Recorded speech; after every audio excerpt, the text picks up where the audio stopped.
With the U.S. now believing the Syrian government has chemical-filled bombs, CNN has learned the Pentagon is secretly updating military strike options for President Obama in the event he orders action.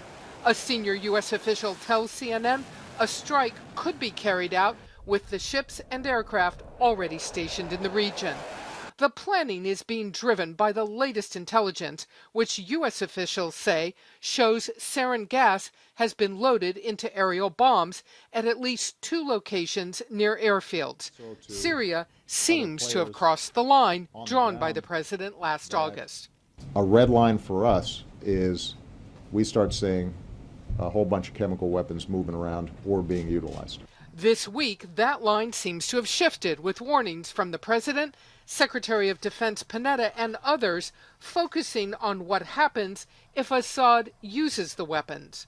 Yeah, see, these lines become sort of pink lines, right? They're not drawn with a fine pencil, and they move around a little. Military options for striking Syria spell out the case for why an attack might be called for. U.S. officials say there are multiple reports, more than just satellite imagery, confirming the aerial bombs.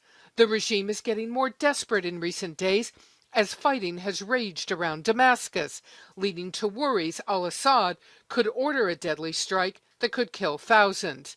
And unlike Iraq before the U.S. war, Syria's chemical weapons program is openly acknowledged by that government. These weapons are meant to be used only and strictly in the event of external aggression against the Syrian Arab Republic. But the president will also be warned of the risks. Civilians could be killed by a deadly release of gas if the Sarin isn't all destroyed. Syrian air defenses could bring down U.S. pilots if fighter jets are used. The regime could move its chemical weapons even minutes before an attack.